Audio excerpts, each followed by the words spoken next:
Hey peeps, today I'm talking all things piping, how I make it, why I want to add it to certain projects, and how I actually go about doing that, especially around corners and also in slightly trickier seams with gathering like these ones. I have lots of different sections to this video and they will all be chaptered, so if you're looking for a particular technique, have a look in the description down below and you can fast forward to that technique. I will also be uploading each of these techniques as their own standalone videos and I'll link to those as well, just so that you can find exactly what you're looking for, hopefully a little bit quicker.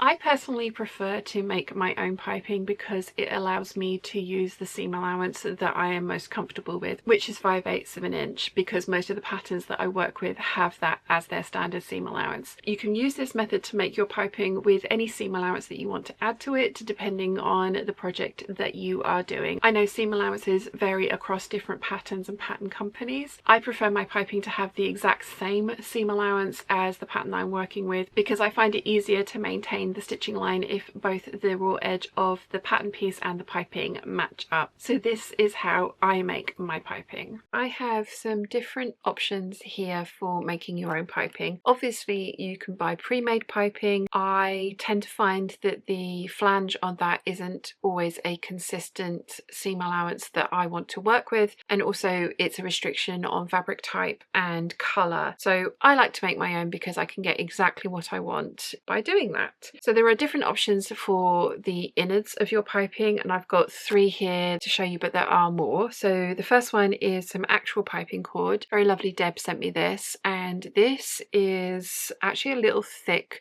for the piping that I want to use on the dress that I'm going to be making, but it is technically officially piping cord. Then I've got some macrame cord here, which was sent to me by the very lovely Caroline, and this is slightly narrower than this one.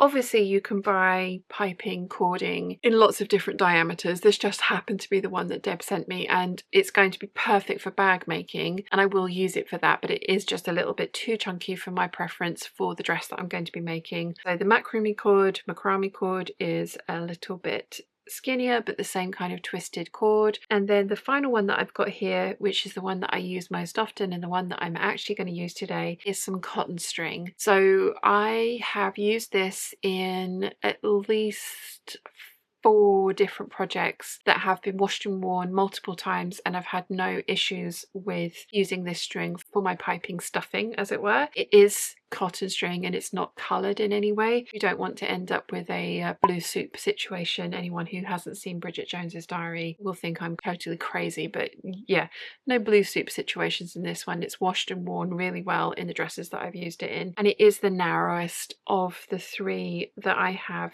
here for you. But I did want to show you different options that you can use. You can also use wool. I've never tried that, and I personally might find that a little bit too squishy to give me the kind of resistance that I like for my piping. There's definitely kind of like some heft to it. I feel like wool is very spongy, so it might not work as well for the way that I like to use piping. Something else you can do is just do flat piping with no stuffing in it whatsoever, which is something that I've done a couple of times on the Carolyn PJs and also the linings of lots of the coats that I do, because I really like how it looks. But I do find flat piping for a project like this one, which has got lots of twists and turns and bends and corners, can be a little bit problematic to keep and maintain a even amount of piping around all those twists and turns and corners and things, which is again why I like to use a stuffing. So I'm going to go for the cotton string. So I have some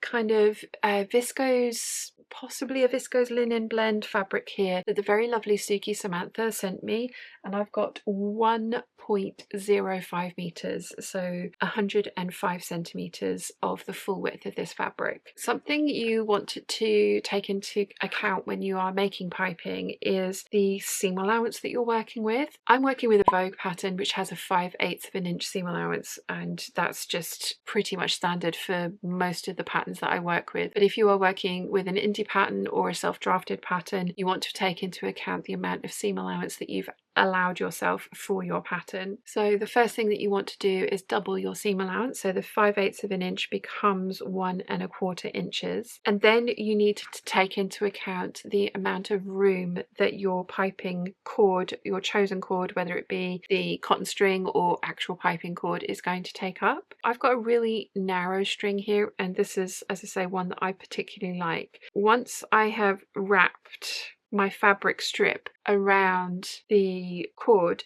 I need to take into account the amount of fabric that goes around the piping stuffing. So for me, for this string, I actually cut my strips at 1½ inches. So it goes from 1¼ which is double the seam allowance that I'm working with. 5/8 of an inch doubled is 1 inch and 1/4, and then that extra 1/4 of an inch allows for wrapping of the piping stuffing nice and snugly, and will still give me a flange that's 5/8 of an inch wide.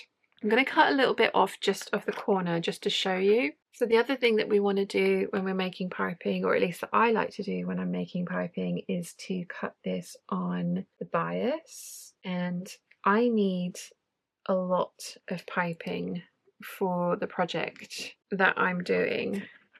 So I'm going to chop off the smallest amount of this corner to kind of give you an idea of what I'm talking about here, because I'm going to need as much of the length of this as I can possibly get. I also would highly suggest that you iron this. This is again just a sample, so before you cut into yours, please make sure that you iron it. Now you can use a ruler and a rotary cutter if that is your preference. I do not get on well with rulers and rotary cutters. You can see here a really good illustration of why you should iron it flat first. You can see that jog in the fabric there because of the bump in the fabric where I didn't iron it. But again, this is just a very quick and dirty demonstration to show you what I'm talking about. Obviously this in the finished article will be stitched, but we put the seam gauge and butt the seam gauge right up against where the cord is. We are at 5/8 of an inch of a flange, so the amount of fabric you've got left over here is 5/8 of an inch, which is what we want, because that's the seam allowance that we're dealing with on this pattern. I'm going to go and press my 105 centimeters of this fabric so I don't have any creases in it, and then I am going to draw up on my 1½ inch wide strips. As I mentioned, you can totally do this with a rotary cutter and a cutting mat and ruler if that's your preference. I am not good with rotary cutters and rulers, so I'm going to cut mine out by hand. Something else that you could possibly do, especially if you have a standard size piece of fabric like this, is you do the continuous bias binding method, which I will link to in the description down below. There's different ways of folding and cutting this fabric to get your strips on the bias of the width that you need. There's multiple different ways of doing it. I'm going to do the way that's most natural for me, which might be one of the ways that takes the longest, but I do end up with accurate strips that way, which is what I want. Once you've cut all your strips of fabric, you'll need to sew them together, and you want to do it in the same manner that you would if you were making bias binding. So you want to sew all of your seams at a 45-degree angle, trim off the excess, and you will want to press all of those seams open once you've finished sewing the giant pile of strips that you've made together. I've got my regular zipper foot on my machine, and I've got my needle moved over as far as it will go to the left, and I have got my string or your cord or your wool or whatever you're using to stuff your piping. You want to have that in between the wrong sides of the piping, and we're going to be making sure that the raw edges of your bias cut strips match up, so like this, not like that. And then we're going to just sew along here as close as you possibly can to the string. So every now and again you just want to kind of make sure that the string is, or the cord or the piping or the macrame cord, whatever you're using, is as far over as possible, but the raw edges are matching up. I'm actually going to increase my stitch length to 3.5 because we are going to be stitching over this line of stitching again when we install the piping into the garment. But something that we will need to do is unpick some of our stitching to finish off the ends of pieces that need to meet neatly, and so a slightly larger stitch is slightly easier to unpick, but we don't want it so large that it either gathers or just unravels really easily. So I'm going up to a 3.5. I've got my needle as far over to the left as it can go. The edge of my presser foot is right up against the cording that I'm using inside of my piping. I've got wrong sides together, and I'm going to sew all of this, keeping the raw edges as even as possible the whole way down. This is bias, so you don't want to be putting any kind of you don't want to be pulling on it, because you could stretch the pieces out of alignment, and we want to keep this as uniform as possible. And the other thing that I've done is I have my giant pile of bias strips that I have sewn together in my lap. All of the seam allowances have been pressed open, and I've also got my string or cord or whatever you're going to use. I've got that in my lap as well. I personally don't like to pin this. It would take forever. It would kind of distort things, and I find it much easier to do this by hand. I'm going to go quite slow. It's not a race. I will get this done as accurately as possible rather than as quickly as possible. I'm going to set you up on the tripod and just over to the left, so you can see what I mean when I say accuracy over speed, and fingers crossed we will end up with more than enough piping for the dress. I'm pretty sure that we're going to. As I mentioned, there are lots of different stuffings that you can use for your piping, and you can do flat piping as well. I do find flat piping slightly trickier to work with because there isn't that core of something for your presser foot to rest up against, especially when you're going around corners, but it is totally doable and it does look really lovely. So that's how I make my piping. Obviously you can buy ready-made piping, and if you can find the exact color and fabric texture that you are after for your project, awesome. If not, making your own does give you a huge amount of flexibility in, as I say, the fabric color and texture that you are going to go for. I have seen a lot of velvet or velveteen piping, which looks absolutely gorgeous. Something you do want to bear in mind is the thickness of your fabrics when you are picking one to make piping with. The thicker the piping, the more difficult it is going to be to go around corners and finish off neatly into seams. Not impossible, it's just something that you really want to think about. Personally, I've used cotton lawns, quilting cottons and viscoses, and I really like those fabrics for piping. If you have something specific in mind, it's definitely worth having a play around and seeing what outcomes you get from the different combination of the fabric and the core. It's definitely worth an experiment. It may work, it may not. I would definitely say make a test piece before you cut into all of your fabric, just in case.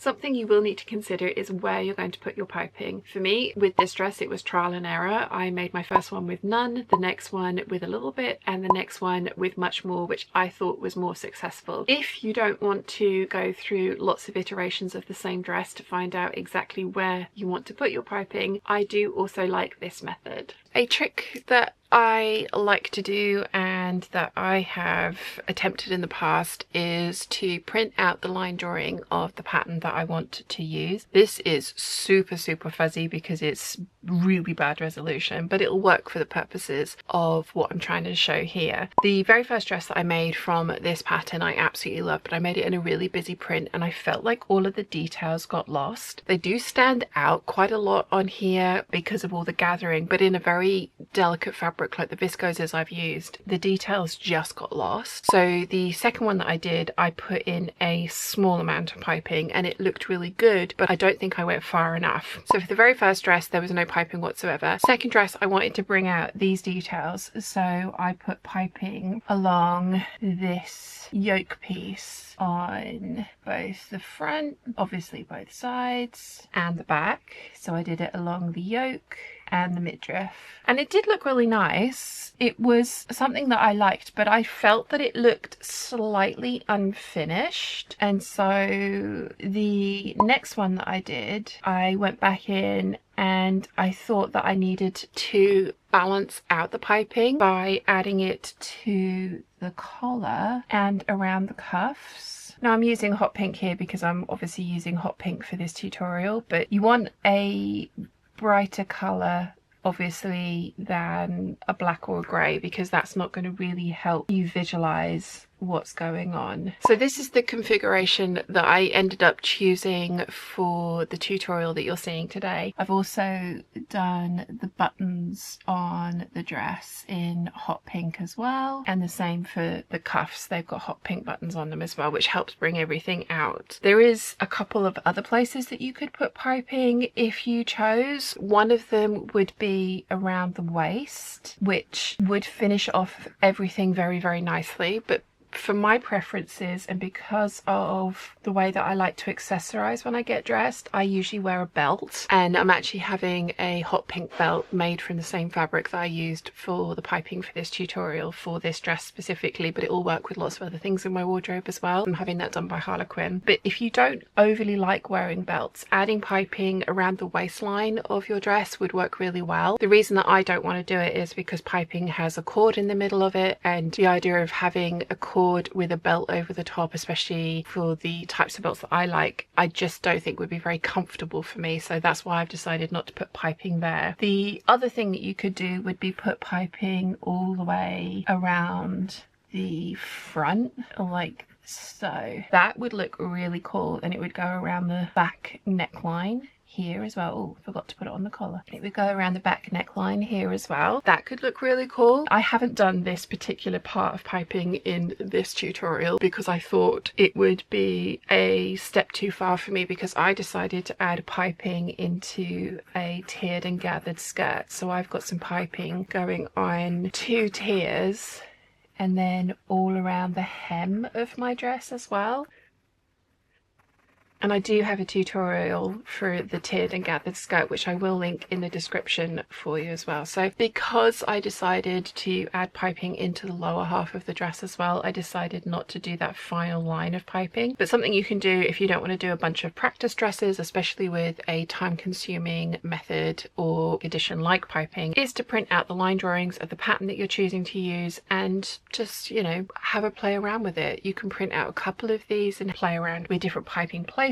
Something else you could possibly do is just around the top of the yoke for the armholes. You could go around the entire armhole, and the methods that I'm going to show you in the tutorial here will allow you to do both of those things if you want to. It's completely up to you depending on the fabric choices and combinations you've used as well. For me, as I say, I decided to do the 3 rows of piping in the skirt. I did the piping at the top of the midriff, around the gathered bodice pieces, and around the collar and the cuffs, then self-covered buttons in matching fabric to tie everything together, and I'm going to get a belt made in the same fabric to bring in this element. But the sky's the limit. As long as there's a seam, you theoretically can put piping in there, and the rest of these techniques will hopefully show you how you can put piping pretty much anywhere your heart desires. Obviously you can print out your line drawings as many times as you like and try different combinations for where you would like to put your piping. I do think this dress would look really cool with a little bit of piping either around the top part of the sleeve or perhaps even the whole way around the sleeve, and it would definitely look epic with the piping around the waist. But as I've mentioned, I'm getting a belt made with the same fabric that I've used for the piping because I prefer belts, and I also like the flexibility of being able to wear different belts depending on the accessories that I've used with this dress. And also I will have that hot pink belt to go with other pieces in my wardrobe, and I believe that belt will end up being quite a versatile piece, so I'll link to Harlequin down below. But that is something to consider. Do you like wearing belts? If you do, then you might want to go down that route. If you don't, then piping around the waist is definitely a really lovely way to highlight that seam.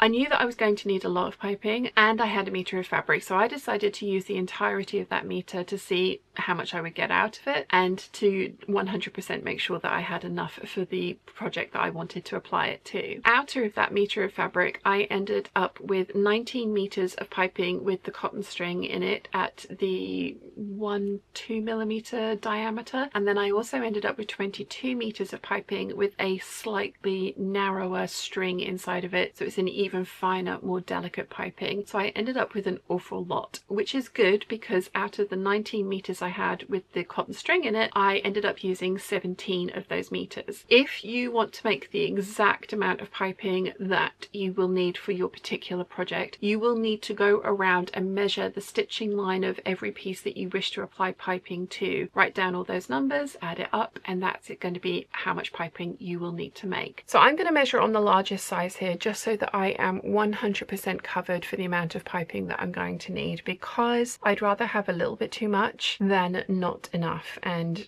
run out of fabric or have to make more piping, because once I'm done with a task, I like to be done with a task. Remember, you will need to include your seam allowances in this, because the way that I put piping into projects does mean that it goes directly into the seam allowance right up to the raw edge. I'm going to measure this with my ruler, and I'm doing it flat. There is a curve in this line. I'm not worrying about that too much, because again, this is giving me I must make at least this much piping, if not a meter more, rather than I need this exact amount. So as you can see, from this edge to this edge, it is just over 8 1/4, which means I need a piece of piping for the bottom of the yoke to be 16.5 inches. So I'll write that down, and then I'm going to go through the rest of these pieces, measure around the corners. Anywhere that I want to put piping, I'm going to take a measurement. I'm going to write that down, add that all up, and then make a meter more than that suggests that I need. I've also chosen to use a different skirt to the one that's included with this pattern, so I'm using my tiered and gathered skirt tutorial, which there is a link for in the description. If you're using my particular tiered and gathered skirt method, which I demonstrate with 10 panels, you will need piping enough to cover those 10 panels. So obviously different fabrics can be different widths, so whatever your fabric width is, times that by the number of panels that you're going to put into your skirt, and that's the amount of piping that you'll need for your skirt. I would suggest that you also make an extra meter of piping, because there are going to be some instances like the back yoke where there was a join in the next piece of piping that I had available, and because it was such a small and prominent piece that I didn't want to have that join in there, so I moved the join to the edge and then used a piece of piping that had no joins in it. So I would recommend that you make an extra meter of piping, or if you're like me and you really love the color of the fabric you've chosen and you like using piping in your projects, a whole meter of fabric will make you an awful lot of piping.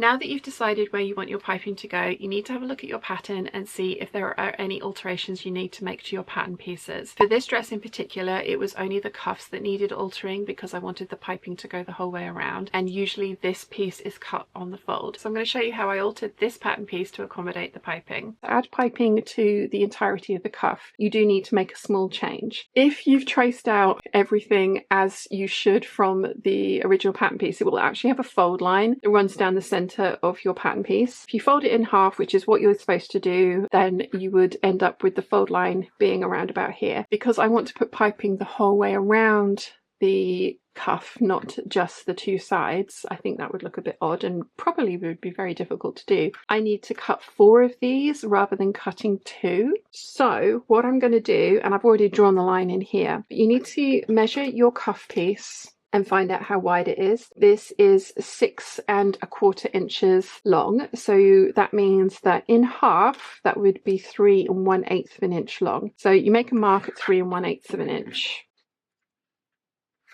So this is the fold line of the original pattern piece.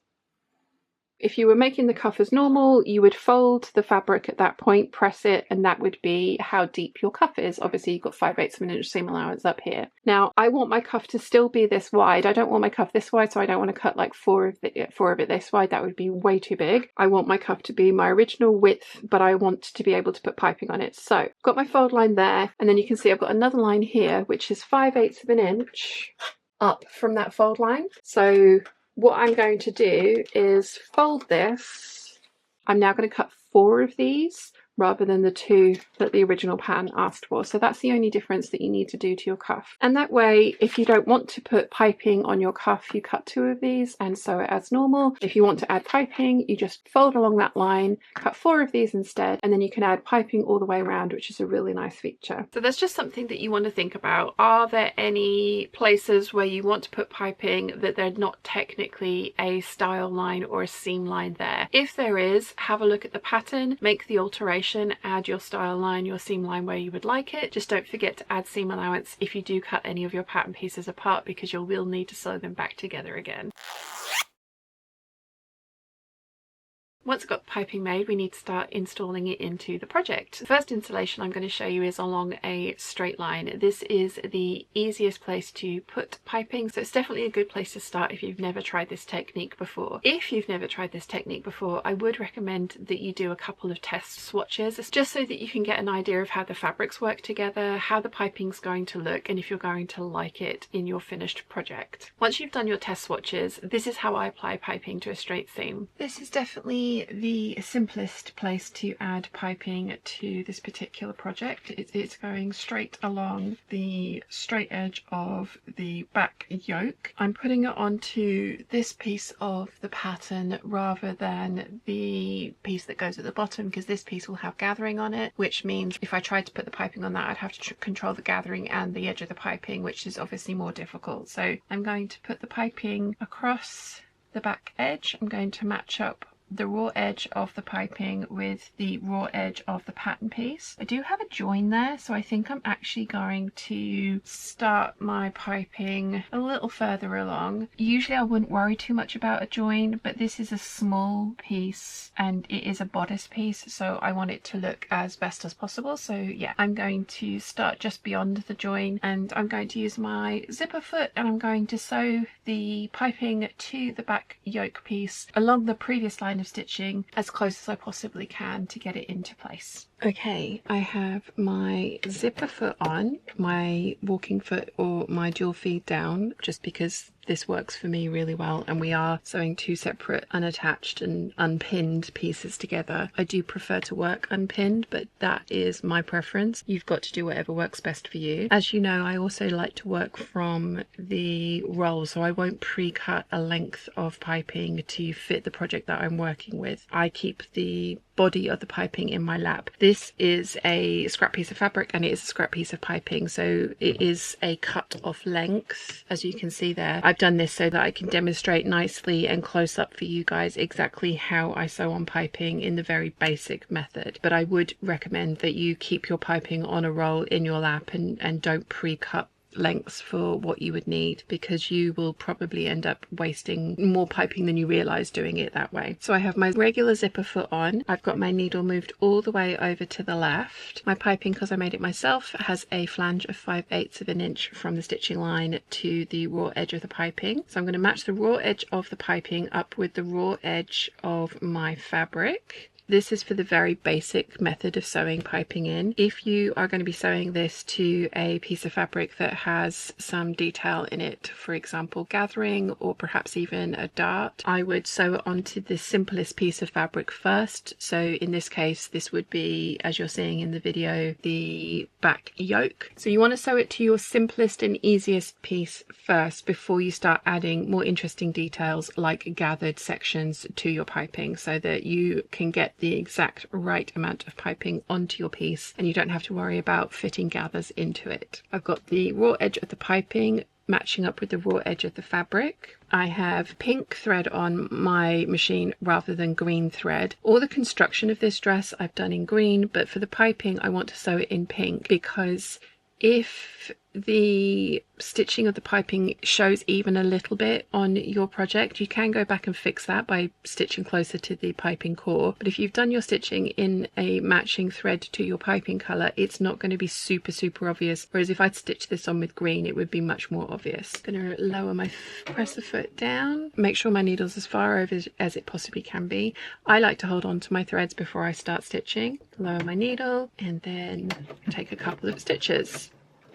Okay, so you want to back stitch because you want to secure this into place, and then you are going to try and aim to stitch right over the thread that you have securing your core into your piping. You want to be as close to that, if not on top of that, or further in towards the core of your piping. The zipper foot will be running against the core of your piping, which is why I like having a thicker cord like string or macrame cord or proper piping cord in this rather than wool, because wool I find can be quite squishy, and so it would be easy for the foot to kind of go over the wool and compress it down, and then you won't get even piping.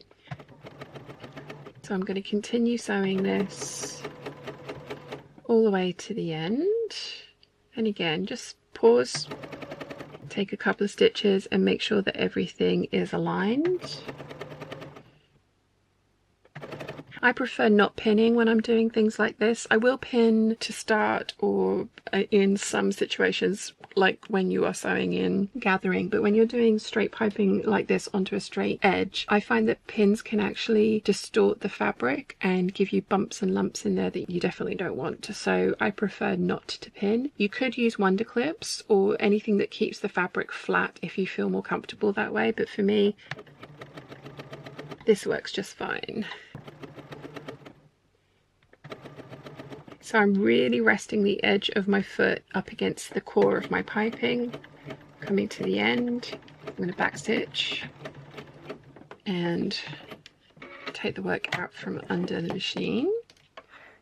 So I want to trim off my threads, and technically I have got a little bit extra piping than I needed, so what I would do in this case if it was the real thing is I'd turn the work over and I'd use the edge of my pattern piece as a guide to make sure that I had everything nice and flush. So hopefully you can see there I've got my stitching on top of the previous line of stitching that secured the piping cord inside of this, and that just means that when we turn this over should end up with something that looks like this after it's been pressed. So that is the very fundamentals and basics of getting your piping in. Your zipper foot is your best friend. Go slow and have a matching thread to the colour of the piping that you've chosen, not the project that you're working on. You can see that I have sewn the piping on, and it's going to look something like that when it's attached to the bottom of the back bodice. I just want to prep the seam allowance of my piping so it's ready to be sewn to, this part will get sewn to the back of the sleeve. So the first thing that I want to do is take my tweezers. So I'm holding on to the piping and I'm trying to like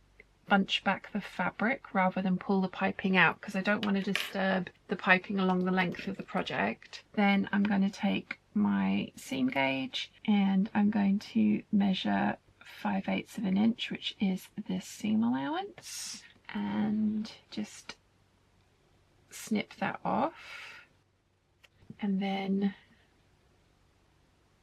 that piece is gone. I'm going to do the same for the other side.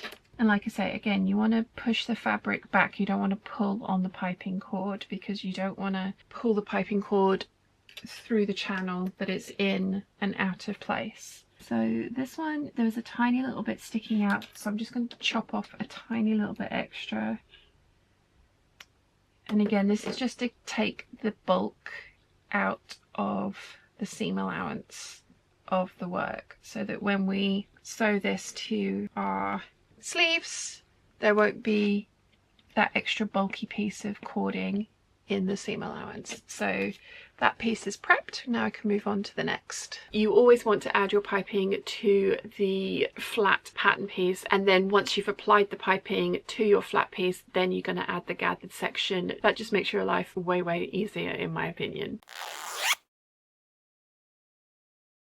Depending on where you want to add your piping, you may find that you need to make it go around corners. This is fairly easy to do, and these are the tips and tricks that I have for you for this application. I have the yoke pieces of my dress put together. I'm putting the zip into my dress on the right hand side as I'm wearing it. I'm not sure if there's a correct side that a zip should go for a dress, but for me, I like it on the right hand side, and that's how I've sewn it. So I've sewn my outer yoke, which is the one that I put the piping onto earlier, and all the interfaced pieces together. This, as I say, is a tutorial for how to add piping to particularly this dress, but how to add piping to anything. If you want to see the full tutorial for making the 9076, there is a full video of the sew along up here. I have got my yoke pieces sewn together. What I have done is on the front very light lightly mark the pivot point of this angle, and then the pivot point on this angle, which is where the midriff section attaches to the upper yoke, you actually only sew that to a large circle. You leave this piece free. So I am going to need to put piping on this area here, so this kind of like rectangle shape here, and then I'm also going to need to put it onto this rectangle shape, but I have attached the back midriff piece as well because I'm going to continue the piping around the back as well. So on your project you need to have a think about where you want to put your piping, as you saw at the beginning of this video, and then once you have chosen the places that the piping is going to go, you need to assemble the pieces up until the point where piping has to go in before you can do the next step. I'm going to work with the spool of piping in my lap. We want to put the wrong side of the piping to the right side of the fabric, and I will pin this in place just to start it off. I do the same with bias binding. I don't tend to pin this into place, especially if I'm working from a long roll. I don't want to pre-measure and cut the correct amount of piping because it has to go around corners, and I'd rather have too much than too little. What I'm going to do for this one is I am going to carefully make a mark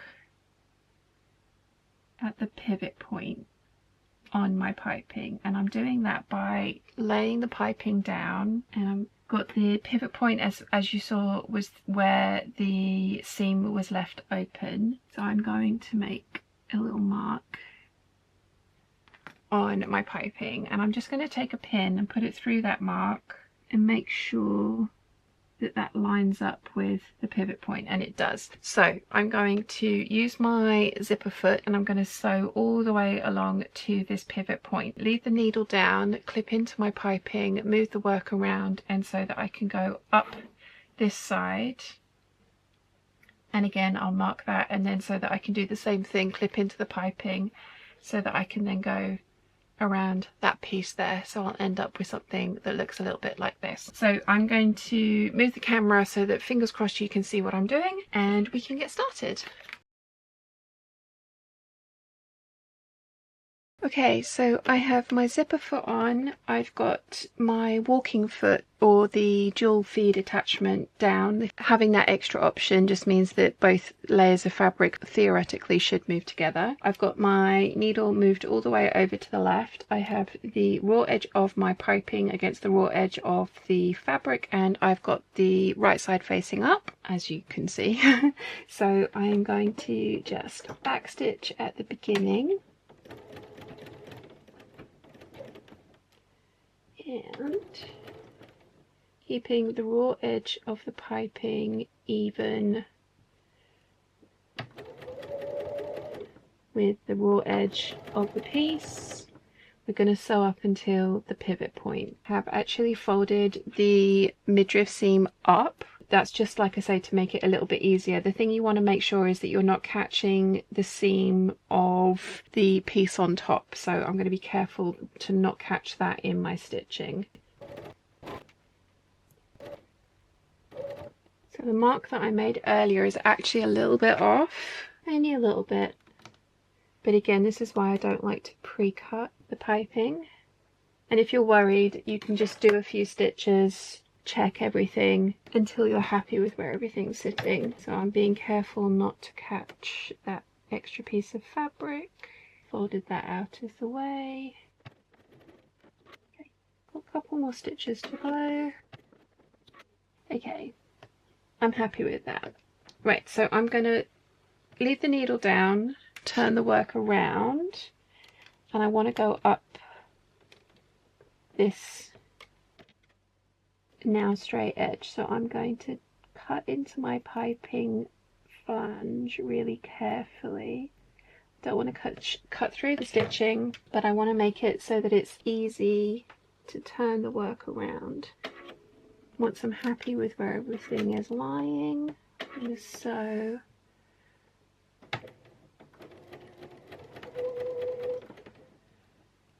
up to the next pivot point.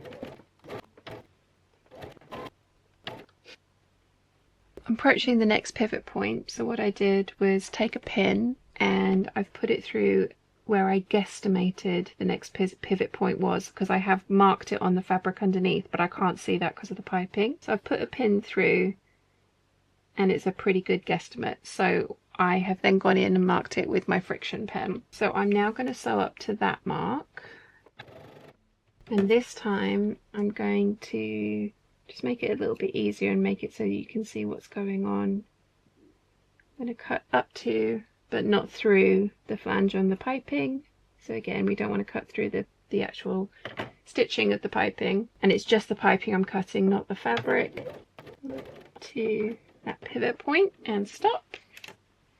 And raise the work up, turn everything around. We will trim off some of this excess piping flange later, but for now we just want to get it into place.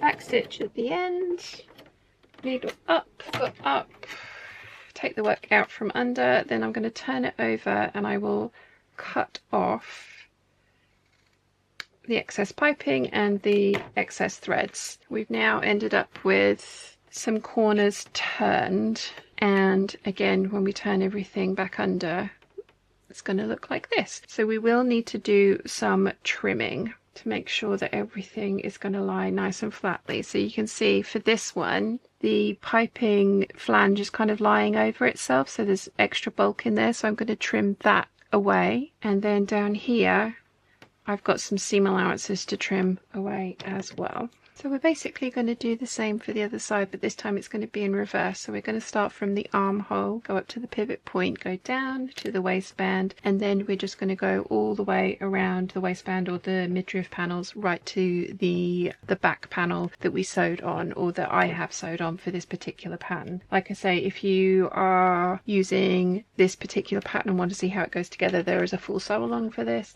but this piping method will work for most dresses that have yoke sections like this that go into, or multi-paneled bodices. So again, same thing, I want to start my piping with the fabric right side up. I'm going to overlay the end bit just because this is cut on an angle, so I don't want to end up with the flange of the piping being too short and not getting caught in a seam allowance later on. I'd rather have too much than a little bit too less. Bring that under the presser foot, back stitch to start,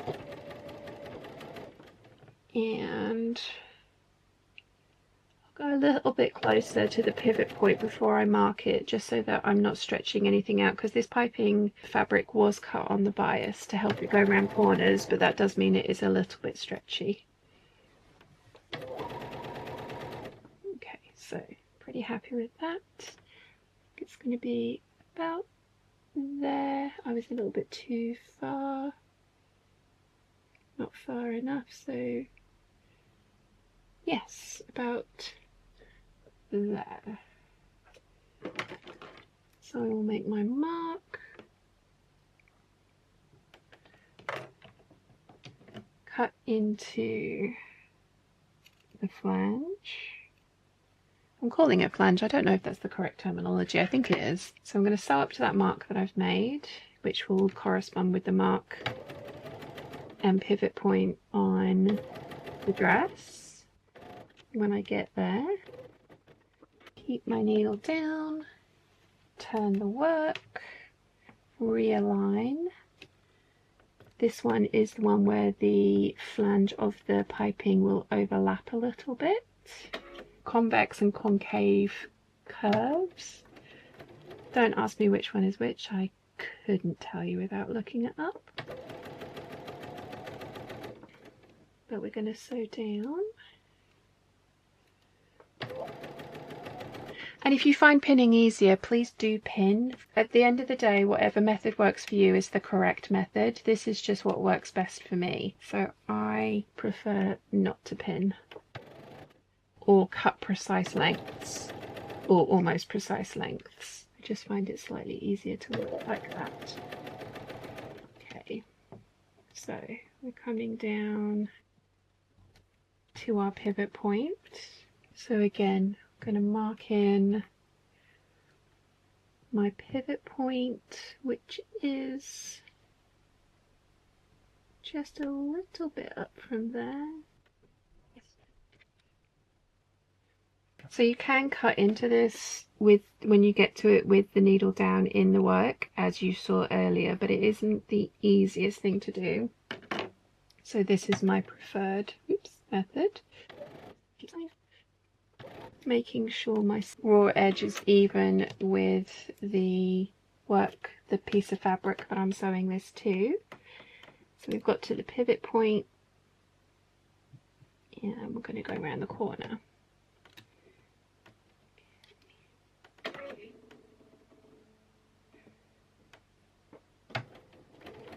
This is why I like to make my own piping, because the seam allowance on the piping is the exact same seam allowance for the pattern that I'm using. And I tend to work with big 4 patterns just because I really like them and their block fits me quite well. If I ignore their recommended sizing and go for the sizing that I prefer, or the ease that I prefer. So when you do make your piping, bear in mind the pattern that you want to work with and the seam allowance that you're used to, especially if you draft your own patterns. So we're coming up to a join in the piping, but this is going to be on the side seam, and we've sewn this with bias joints as well, so it's not really bulky in that area, but it's not going to be like in your face join. Not that they are anyway, they're pretty subtle. But whereas with the earlier one I cut it off and didn't use it because it was right on the front of the dress, this one's going to be at the side seam of the dress, so it's absolutely fine. So again, it's completely up to you. You could have just used the join on the front of the dress. It's not super obvious. I have enough piping not to worry about that. I started with 19 meters. It'll be interesting to see how much is left at the end of this project.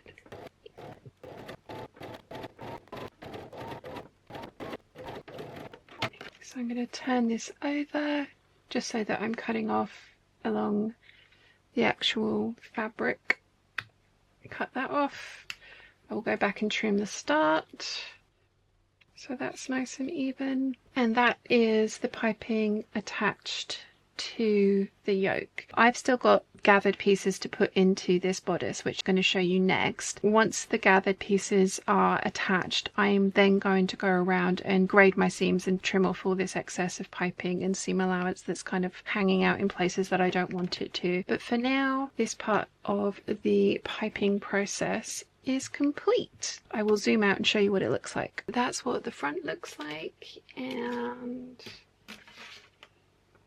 that's what the back is looking like. So obviously I need to put in the rest of the panels for the dress, and I need to get those gathered up before I can do that. So gathering stitches next, and then I'll show you how I attach gathered panels to piped panels. You're never going to get an exact sharp right angle point with piping. It is going to give your corners a rounded look, but again, I really like how that looks, so that is something to bear in mind.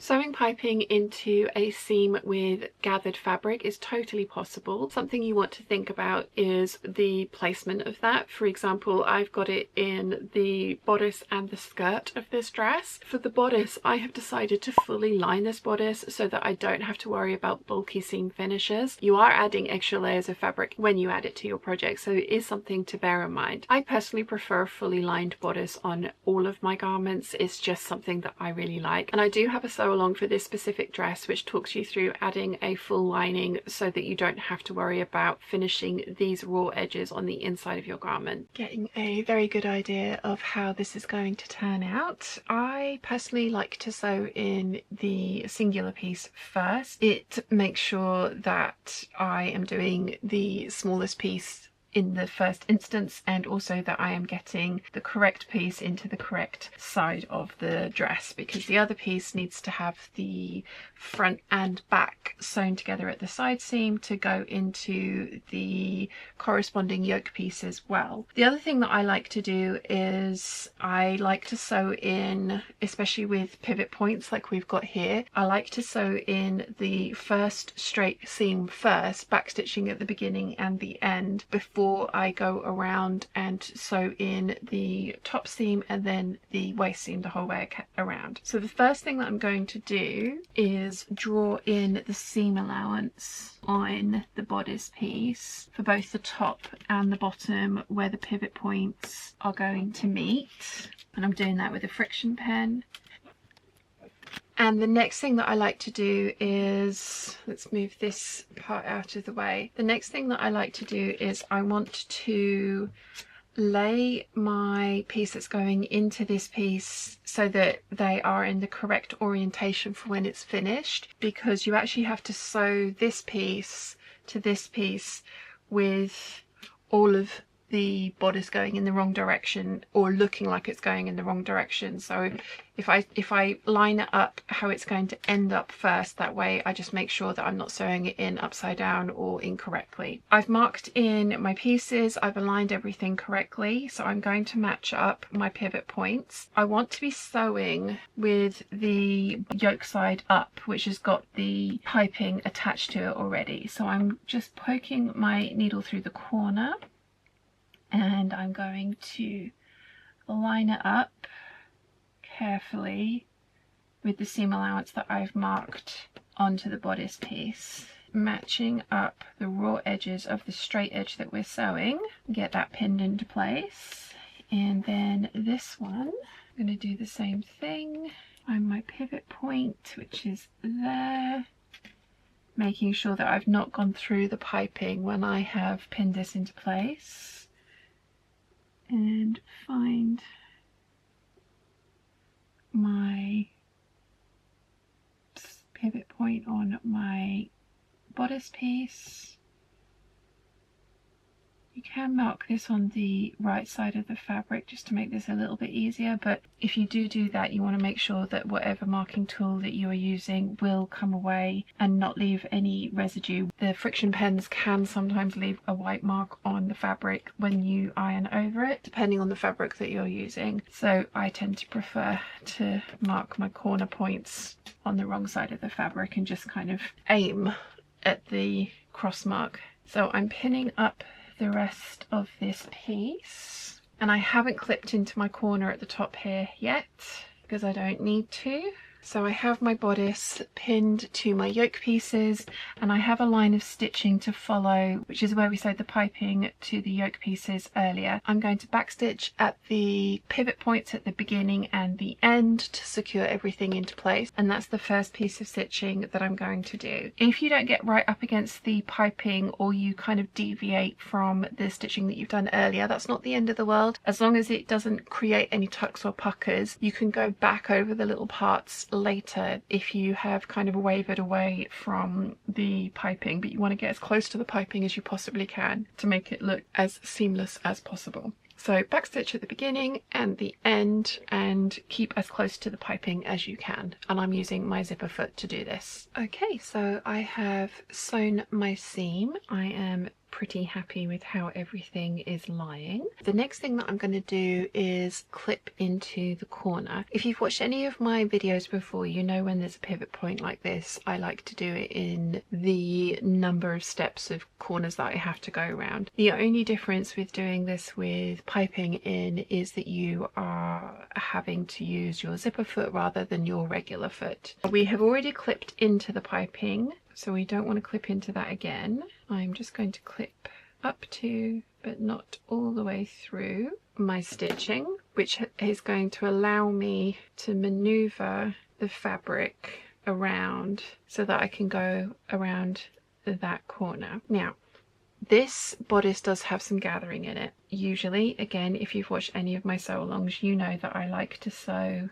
with the gathering side under the presser foot and the flat side under the feed dogs, because I feel I have better control over the gathers. And you can still do that with this method, but because I want to make sure that I'm getting as close to the piping as possible, I am actually going to sew with the piping side up first. If anything goes awry underneath, you can always unpick, readjust, and sew from the gathering side up for the second pass if you need to. But I, as I say, prefer this with piping involved. I prefer to sew with the piping side up. So I'm going to pin up to where the gathers are meant to come, and I'm going to anchor my gathering thread to my pin. You can of course tie a knot in it. I'm using the Isacord thread because it's the closest match that I've got to this, and it's really slippery. This is not my favorite thread to use for anything other than embroidery, but it is the best match for the color of fabric that I'm working with. So I am trying to make it work,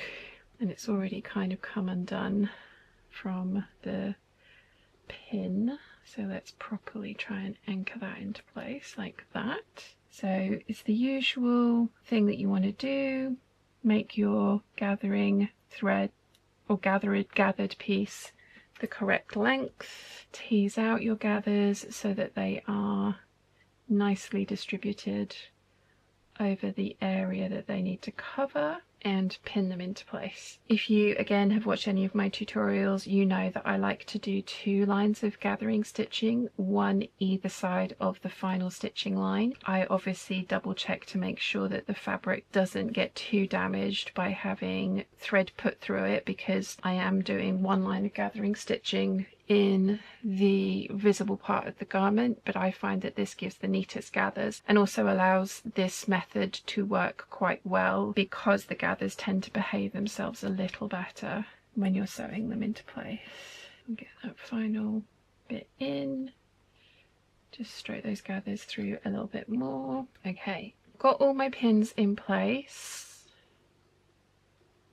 I need to be careful when I start my stitching that I'm not going through the cording of the piping, that I'm starting at the very corner, and this is why I like to do it from this side so I can see where the previous line of stitching is. And as I say, if the worst comes to the worst and the gathering on the other side does get unruly, you can always unpick and readjust and resew after the fact. But for this very first line of stitching, I do like to sew with the yoke side up. So I am going to get that done and we'll have a look and see how the gathers behave. That all went in very nicely that side, and thankfully the gathers all behaved themselves very nicely on the other side as well. Like I say, I sew my gathering stitches 3/8 of an inch away from the wrong edge and then 3/8 of an inch away from that, so into the actual visible part of the garment, as you can see here. This fabric recovers very well from being sewn through. You do want to do a test swatch beforehand if you do want to do this method. So I'm going to take my gathering stitches out. My corner is very corner-like, and when I check it on the other side with a good press, that's going to look great. So I'm going to do the same thing for the other side.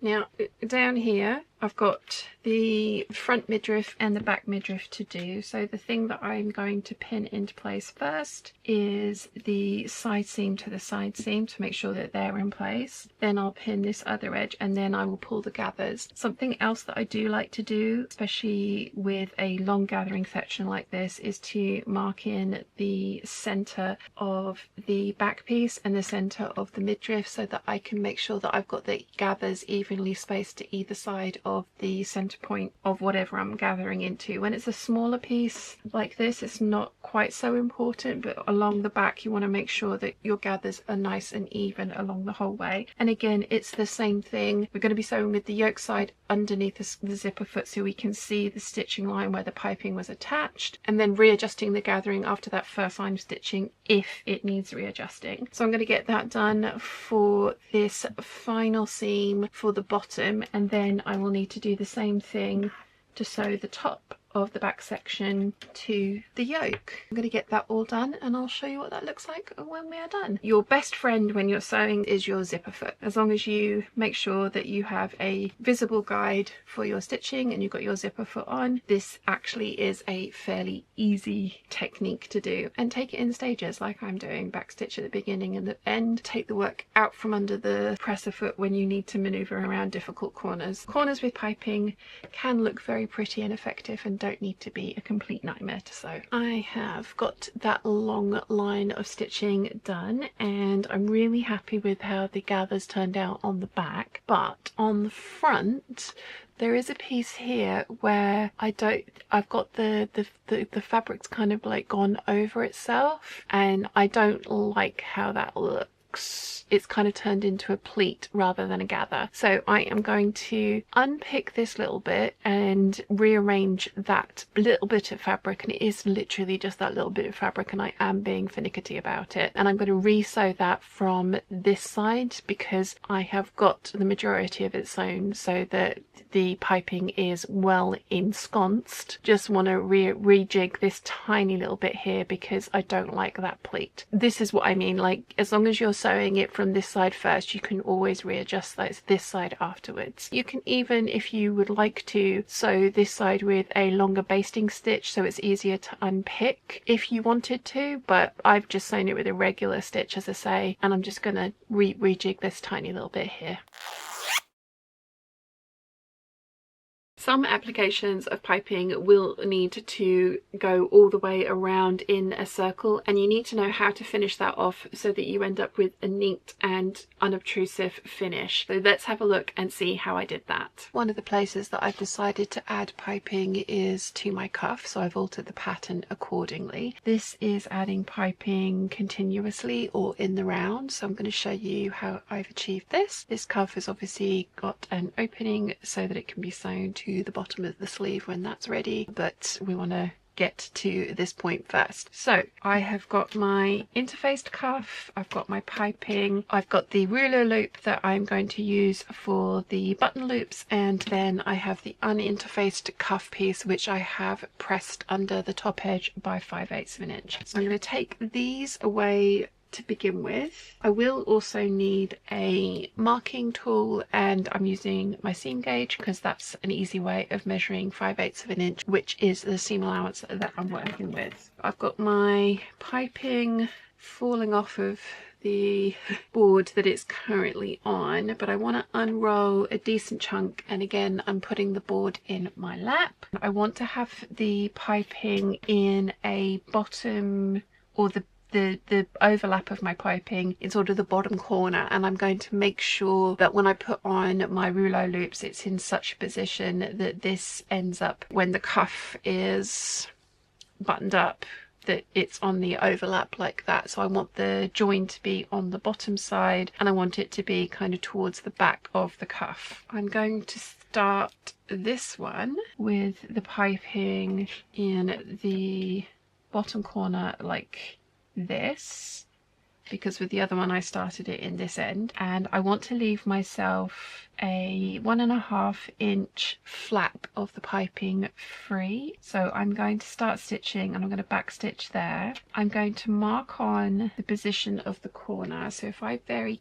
carefully pin this into place, what I'm going to do is take my seam gauge and I'm going to measure 5/8 of an inch away from the short edge of the cuff and just make a little mark there, and that's going to be my pivot point. I'm going to do that at each stage as I sew this down. I'm not going to pin this into place because I find it harder to work with things when they're pinned into place, and you can see here that pinning it has actually put a bubble in it, so it kind of, for me, makes it slightly less accurate. So as I say, I'm going to start sewing about 1.5 inches away from the end and leave that flapping free to start with. I'm going to backstitch at the beginning. I'm going to sew to the 5/8 of an inch pivot point, which means that my piping then needs to go around the corner. I'm going to leave my needle down in that pivot point and clip into the flange of the piping so that I can easily turn this around the corner, and you will end up with a little bump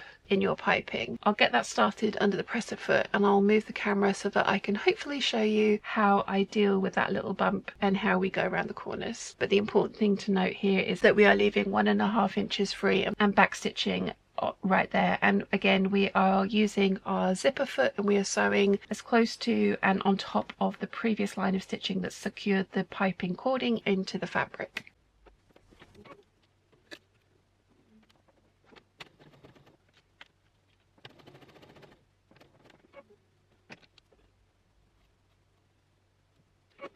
I have hit the point, or I'm just a tiny little bit in front of the pivot point that I have marked. I've left my needle down and I have hovered my foot and I have clipped into the seam allowance. So I'm now going to hover the foot again and spin the cording around, and because of the preparation we did for the piping earlier, we know that our piping flange is the same width as our seam allowance. So I am getting the raw edge of the fabric of the piping to match up with the raw edge of the fabric of the cuff. So we've got a little gather in the piping there where there's more cord going inside of a curve. When we turn this round, it's going to go nicely around the curve or the corner, but for now there is a little bit of excess fabric there, so you want to just be careful when you're stitching your corner that you don't stitch into the cording of the piping itself.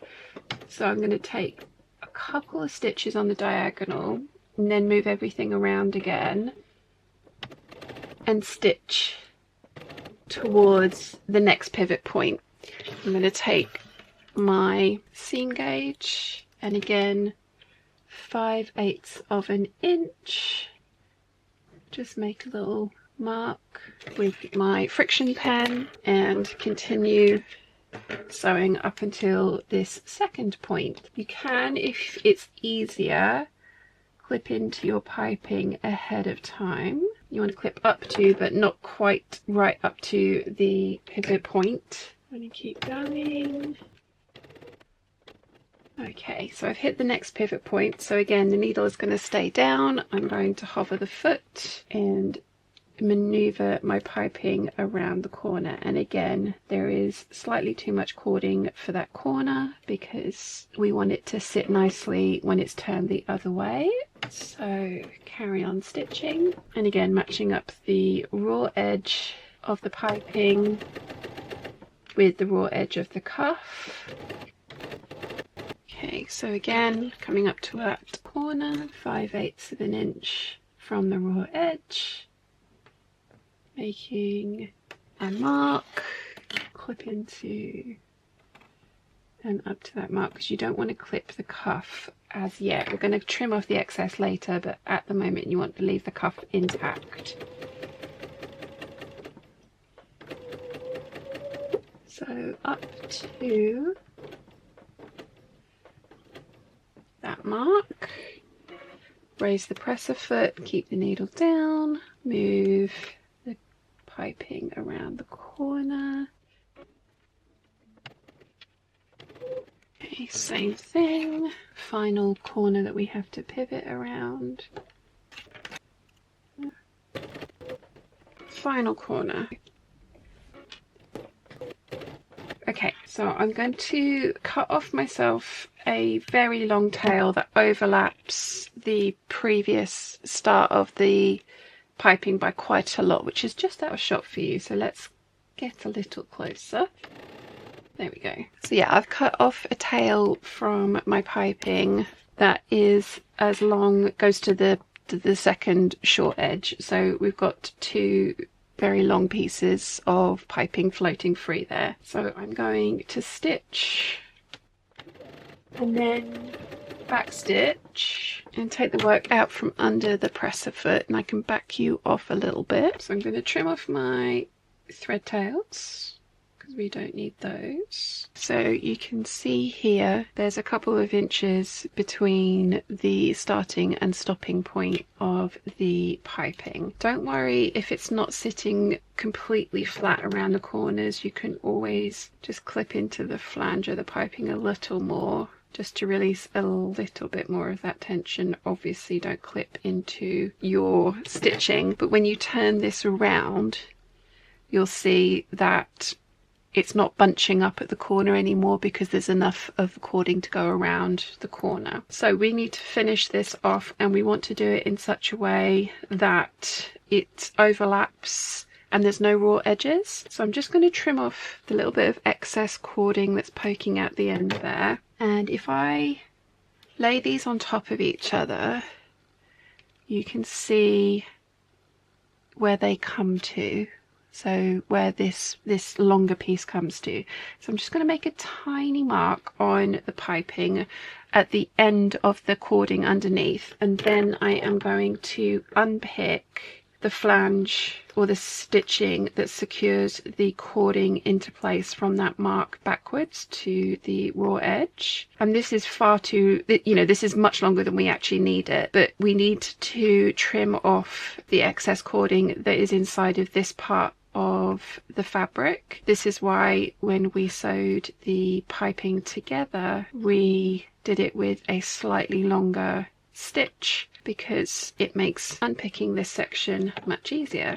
So I've taken off the top level of thread, just going to take off the bobbin thread or the thread underneath, and we can see that I've now got the fabric of the piping open to match up to the point where the original piping finishes. So I'm going to peel this back, and I want to cut off the cording only from the piece of piping that was laying over the top. So I've cut all that off, and so now the two pieces of cording are going to match up and butt up against each other. So the next thing that we need to do is make ourselves a nice neat finished edge. Now we don't need this much fabric, but we do want a decent chunk of fabric to play around with, so I've cut like an inch of the excess off there. What we're going to do now is we are going to fold this back on itself and make sure that the edges are nice and neat,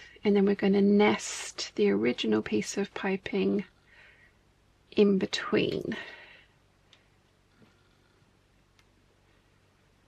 So it should end up looking something like that. You don't want to pull on anything. You want to make sure that everything is not lying nice and flatly. We don't want there to be any excess of the pink fabric poking up this way. Once you're happy with the position of that, you want to take it back to the sewing machine, and backstitching at the beginning and end, just secure that last remainder of the piping into place.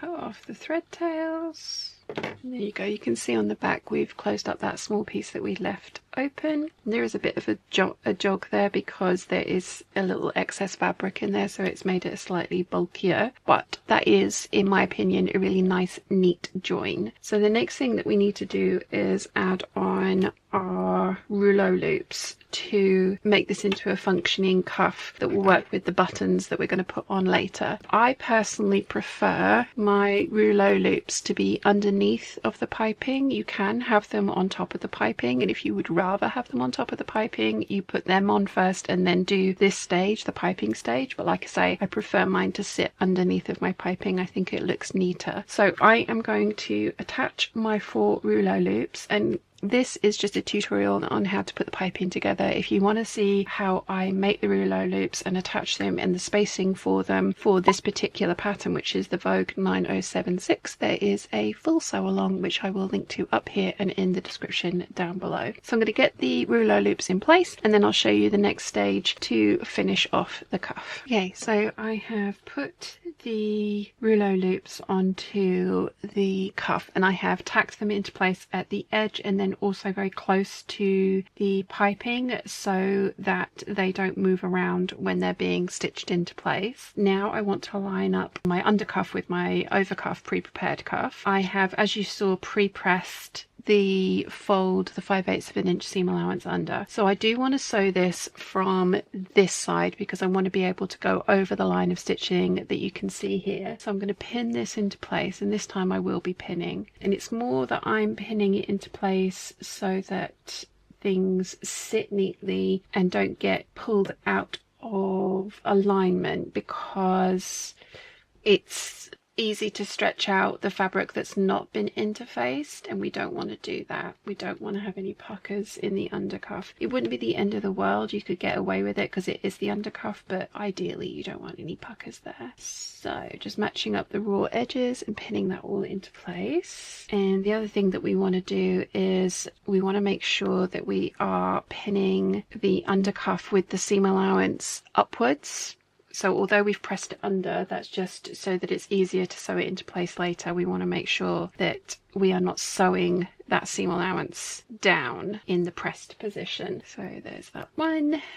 And just finish this side. So I'm matching up all the raw edges and pinning this into place. So now that's all pinned, like I say, we are going to be sewing over the previous line of stitching, and you're going to want to start from the pressed edge of your cuff, and you're going to backstitch that corner and sew all the way around. Now again, bear in mind that there is excess cording at the corners, so you're going to want to be careful and kind of try and maneuver and push that cording underneath and into the center of the cuff so that you don't catch it in the needle when you're sewing.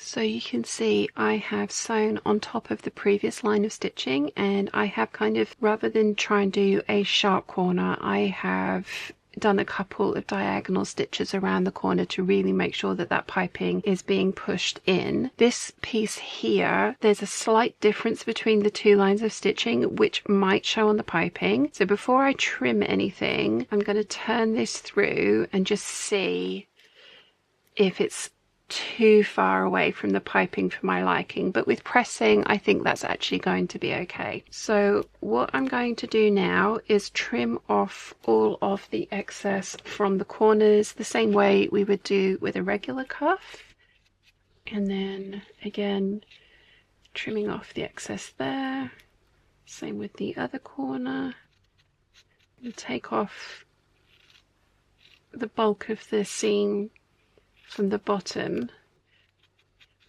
and just trim off that area there. So we've trimmed off quite a lot of the bulk from the cuff, and now we get to turn it through.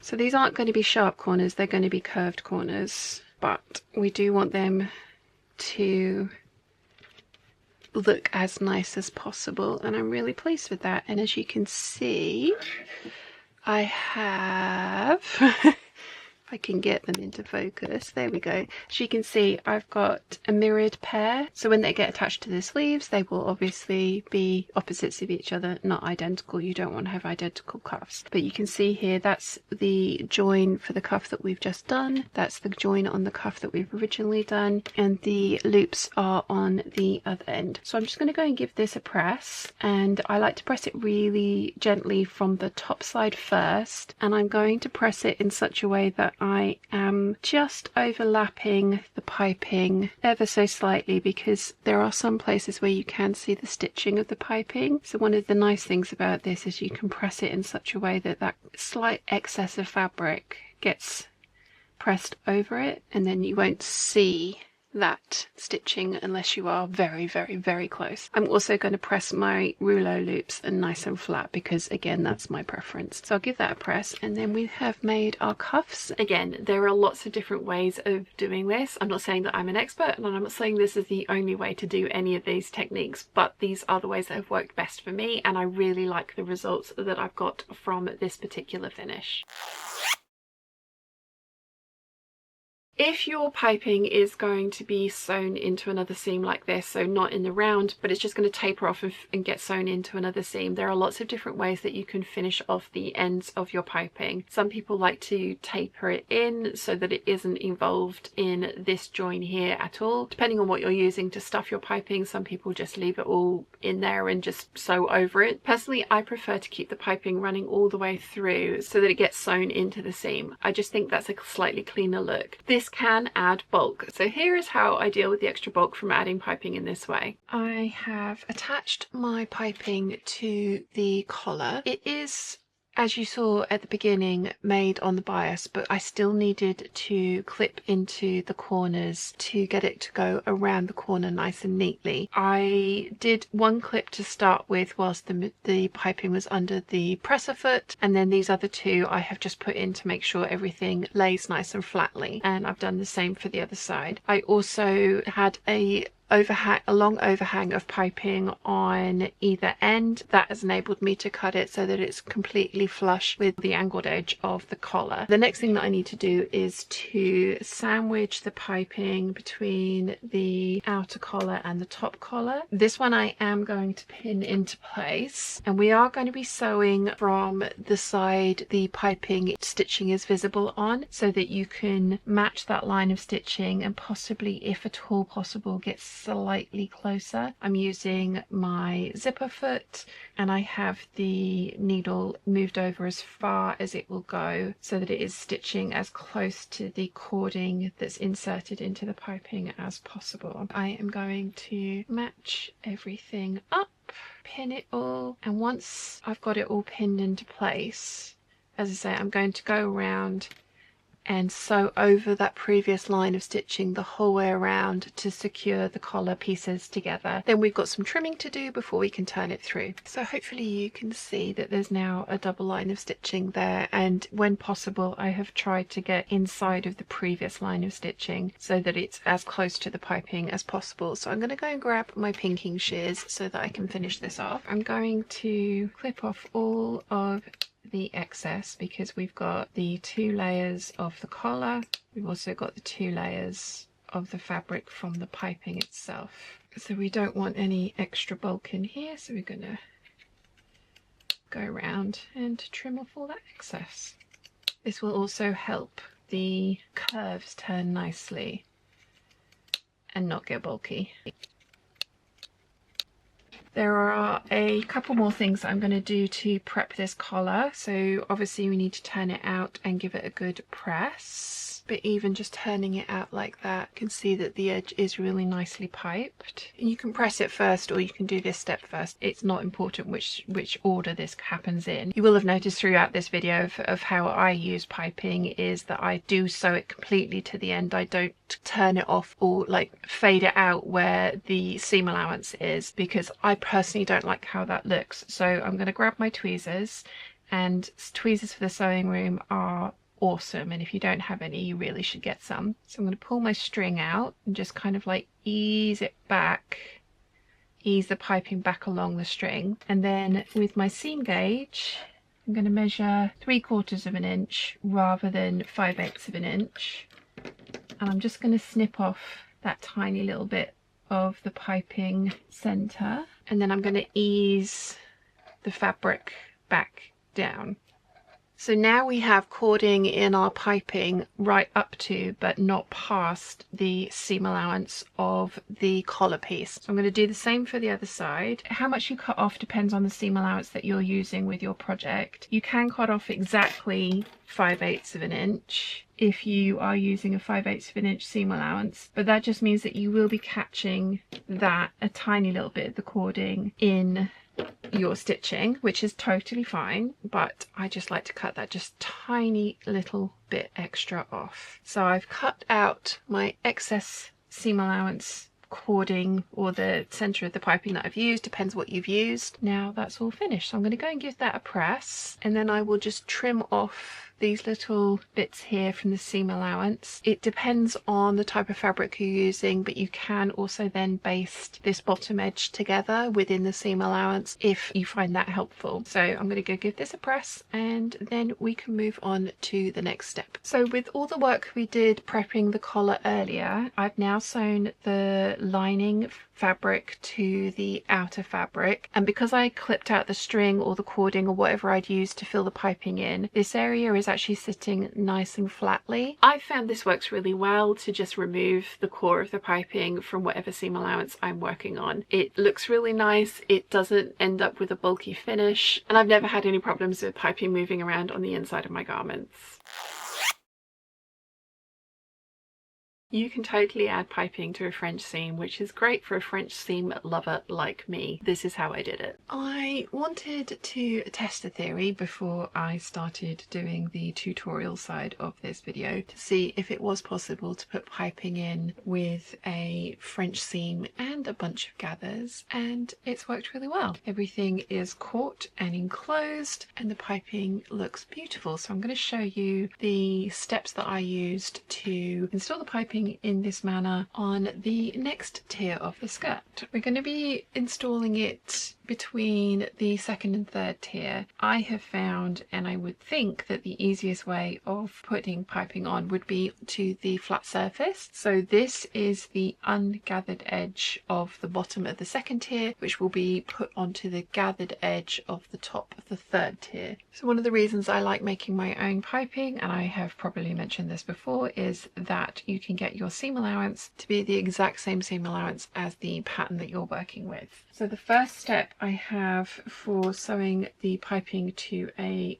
tier for a tiered and gathered skirt is you want to put the raw edge of your piping up against the raw edge of the tier or the fabric that you're going to be attaching it to. For this application, you want to sew with your zipper foot, which is what we use to make the piping. You want to sew over the previous line of stitching. So you're going to be sewing as close to the actual string, in my case, but whatever cording you've got inside your piping as possible. So over this line of stitching with the raw edge of the piping up against the raw edge of the fabric. And you want to make sure that your piping goes right to the very edge, which will be the side seam for this dress. You want to make sure you're starting your piping right up against that raw edge. I don't personally like to pin this. I find that it's a lengthy process that I don't find helps that much. It can put divots into the fabric and things when you pin something. You may wish to start off by pinning the piece into place, just so that when you are trying to position it under the presser foot, that the start is in the right place. I think you can see there's like a raised part where the pin goes through. You can use wonder clips for this as well. That would keep everything flatter. I just find that using nothing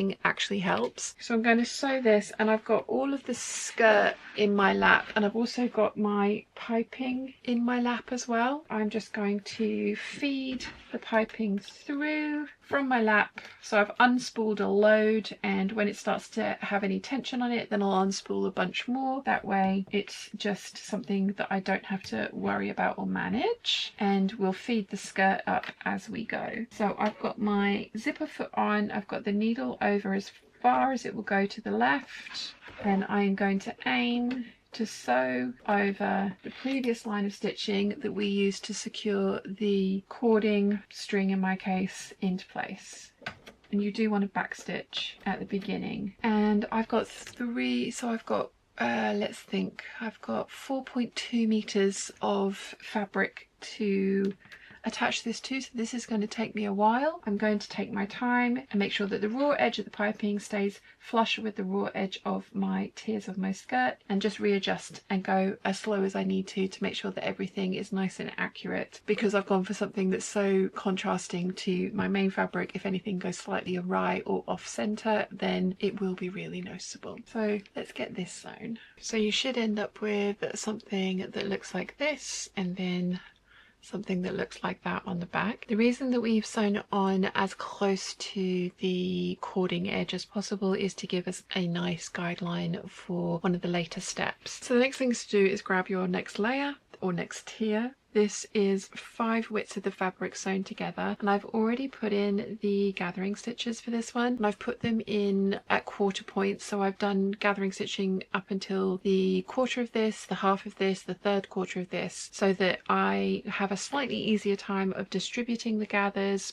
from this 5 panels to the 3 that are in the middle tier, so that none of the threads break, or if one of the threads break, it's not the end of the world, because it's the entirety of the length of this, which, let's see, so that's 5 meters, 120, 160. So there's 7 meters in this tier. Each panel of fabric is 140 wide and 5 in here. So yeah, if a gathering thread broke on 7 meters, I probably would cry. Not the end of the world, because I do 2 lines of gathering, and I have got a full tutorial on a tiered and gathered skirt, which is up here if you would like to have a look at that, and I will link it in the description down below. So I'm going to find the quarter points on the tier that we've just sewn the piping to. I'm going to mark those with a pin. I'm going to match up the corresponding quarter points from this tier, and then I'm going to pull the gathers taut and pin everything into place. It's going to be a very long and lengthy process, but I'm really loving how this is turning out so far, so I think it's going to be worth it. So find the quarter points, pin it all together, pull the gathers so that they're nice and even, and we're going to do that with the wrong sides together because we are French seaming this. Everything is pinned. That did take a while. I expected it to. So I have got the gathering side there and then the piped flat side here. I would usually sew with the gathered side up, and I am going to sew with the gathered side up, but I am going to use my zipper foot and I'm going to move the needle over to the right so that I'm sewing a 1/4 of an inch away from the raw edge, because we're starting a French seam, so we want the first pass to be at a 1/4 of an inch. The reason I'm keeping my zipper foot on is because I will be able to run the edge of my zipper foot up against the edge of the piping and just control the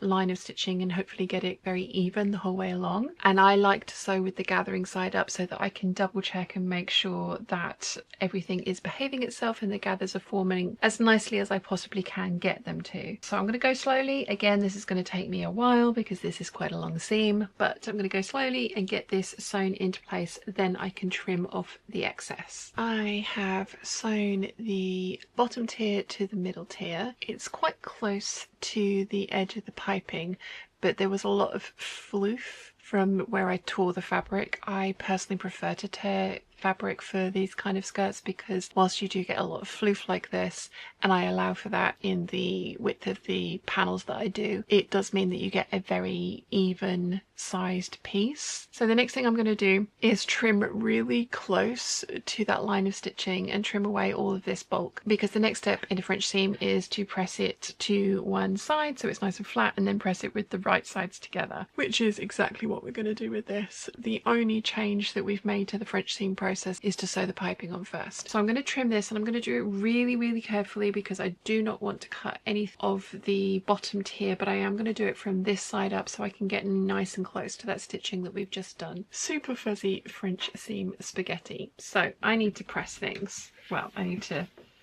put this away, and now I need to press things. So hopefully you can see there I've trimmed really close to that line of stitching, and I am now going to take this all over to the ironing board. I'm going to press the seam allowance down, so the piping down into the gathered section, so the flat section is going to get pressed into the gathered section first and pressed flat so that this seam is nice and crisp and easy to work with. And then I'm going to go and press the right sides together, keeping that seam on this side. This is a little bit bulky. If I was using any thicker fabric than this, I would have bias bound these raw edges rather than tried a French seam, because obviously we've got 2 layers of fabric, one of which is being gathered, so more bulk being added, and then we've got the 2 layers of the piping being put in there as well. So this is the heaviest weight of fabric that I would try this with, but as I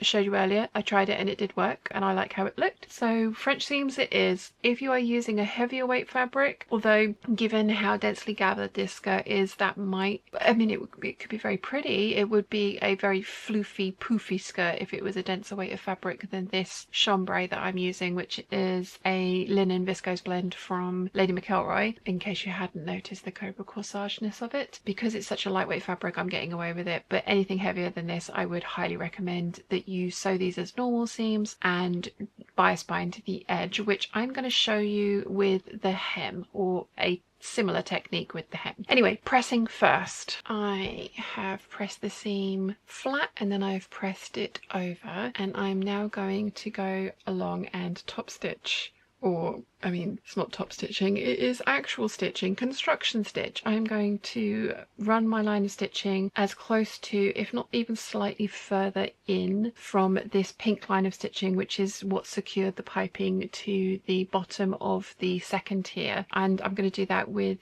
the zipper foot again. I want to be as close, if not a little bit further over, just to make sure that the piping is nice and snug within the seam. You don't want to sew too too far in, because if you do, you'll end up with the flange of the piping showing, this part of the piping showing, not just the actual round cord stuffed part of the piping, which is the look you want to achieve. Again, I'm not going to pin this because I find that it's just easier for my way of sewing and my preference not to pin, but you can totally pin this into place if you want. You also just want to, as you're going, again, this is going to take a while because it's quite a long seam, but as you're going, just make sure that you're not catching anything that you don't want to be catching and that everything's lying nice and flatly. The feed dog should help with the gathering part so you won't end up with any unsightly puckers, and we've still got our gathering stitching in from earlier. We haven't removed that yet, so again, that will help corral the gathers in hopefully a pretty way. So I'm going to get that entire seam sewn, and then we combine the side seams, which there are a few tricks for. This one first though.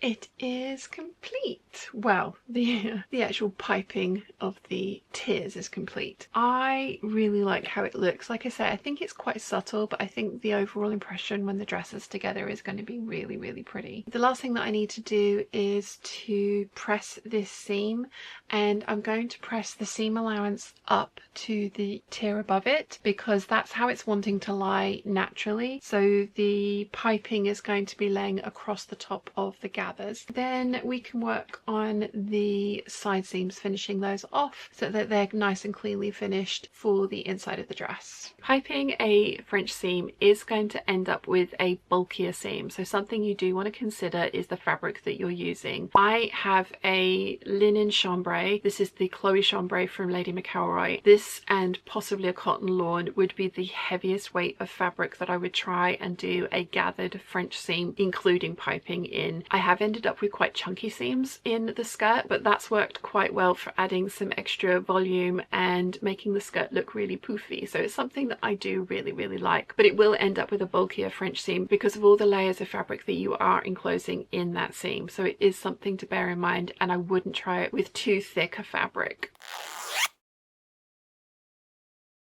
Something every dress needs to have is some kind of seam finish, whether it's pinking, overlocking, bias binding, French seaming, or fully lining your project. I've used a couple of those options in this particular dress. I have fully lined the bodice because I didn't want to deal with bulky seam finishes, especially around this kind of area, and as much as possible in the skirt I went for French seams, but I did need to finish the side seam with this dress, and my preferred method is bias binding. Okay, so this is going to be my side seam, or it could be your back seam. It's any seam that you want to finish off with bias binding. When I've put the piping in, I have continued right up to the very edge of the piece of work, or the edge of the fabric. And this one here, you can just about see the string is poking out of the end.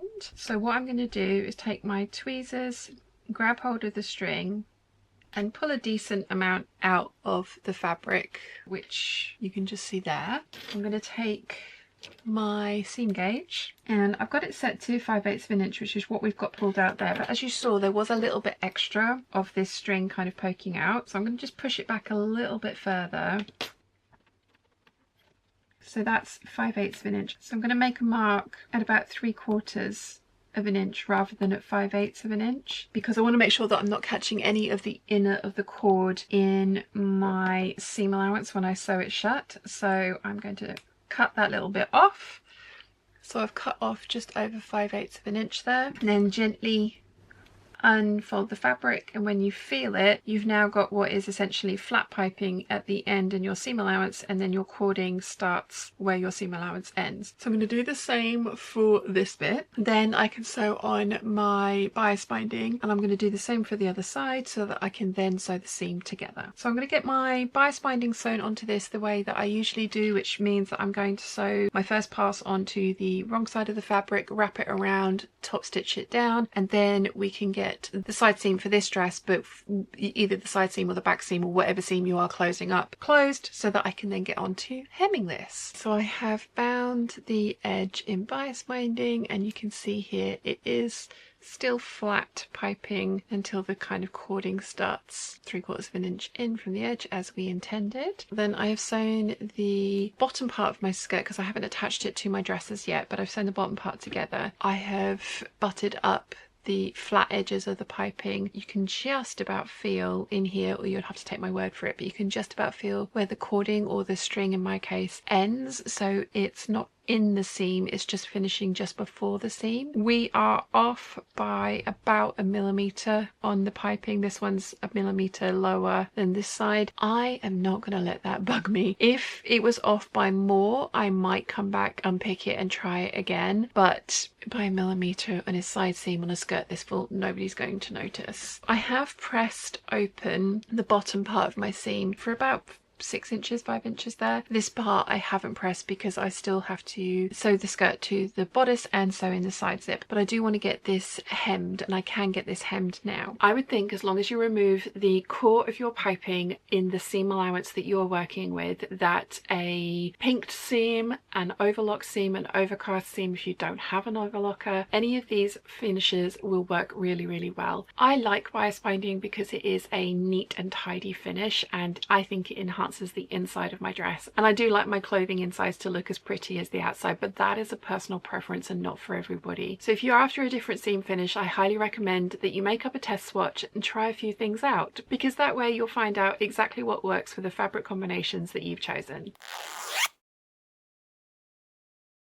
Something you will need to consider is piping placement and zippers. You do have a couple of options. My favourite is to hide everything in a side zipper, and I hate side zippers. That's the option that I went for. So this is the side zip, and it works beautifully. It is a little stiff, and it is maybe not exactly perfect, but again, side zip is under your arm, no one's going to see this. I think if you are going to try and put piping into a dress, if you can get to finish it with a side zipper, brilliant. And if you can avoid having piping meet up like this in the center back, if you have to have a center back zip, even better. If you do want to have piping that will be visible at the center back of your zip, you can match things up. It's very easy to go up because the head of the zip, as you guys know, has a nice smooth profile, but going down we've got that flat edge, so this is a little bit more problematic.